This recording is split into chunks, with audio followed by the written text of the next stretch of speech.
নমস্কার বন্ধুরা, এই মুহূর্তের সন্ধ্যাকালীন ওয়েদার আপডেটে আপনাদেরকে স্বাগত জানাই বন্ধুরা। আজ কিন্তু 13ই মে 2026 সন্ধ্যাকালীন ওয়েদার আপডেট নিয়ে চলে আসলাম। বন্ধুরা, ইতিমধ্যে কালবৈশাখী ঝড় কিন্তু ধেয়ে আসছে, তীব্র কালবৈশাখী ঝড় ধেয়ে আসছে। আপনাদেরকে দেখাই, পুরুলিয়া বাঁকুড়ার দিকে কিন্তু ঝড় বৃষ্টি শুরু হয়েছে, ঝড় বৃষ্টি বীরভূমেও শুরু হয়েছে এবং মুর্শিদাবাদ কৃষ্ণনগরের দিকেও শুরু হয়েছে, নদিয়া জেলাতেও শুরু হয়েছে।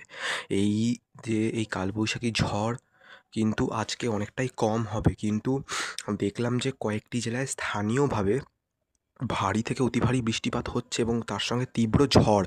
তো এই জন্য আমি আপডেটটা নিয়ে এলাম, আপনাদেরকে জানিয়ে রাখি দক্ষিণবঙ্গের বিভিন্ন জেলায় কিন্তু একটু পরে ঝড় বৃষ্টি হওয়ার সম্ভাবনা রয়েছে।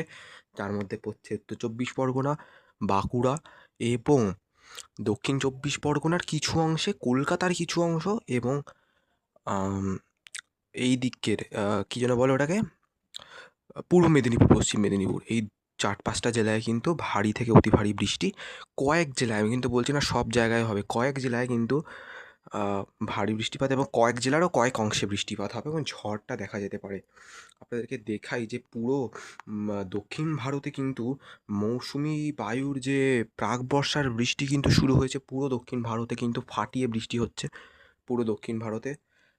আগামীকাল উত্তরবঙ্গে কিন্তু প্রাক বর্ষার বৃষ্টি শুরু হবে এবং আপনাদেরকে জানিয়ে রাখি আর কিছুক্ষণের মধ্যে আন্দামান নিকোবর দ্বীপপুঞ্জে ঢুকে যাবে মৌসুমি বায়ু অর্থাৎ বর্ষা। তো এটা আর কি, এই নিম্নচাপের হাত ধরেই কিন্তু আগামীকাল উত্তরবঙ্গে শুরু হয়ে যাবে প্রাক বর্ষার বৃষ্টি এবং সপ্তাহান্তে বা আগামী সপ্তাহের শুরুতেই কিন্তু উত্তরবঙ্গে ঢুকে যাবে বর্ষা। তো বন্ধুরা, এই ছিল আজকের আবহাওয়ার আপডেট, সন্ধ্যাকালীন ওয়েদার আপডেট। ইতিমধ্যেই কালবৈশাখী ঝড় শুরু হয়েছে বিভিন্ন জেলায়।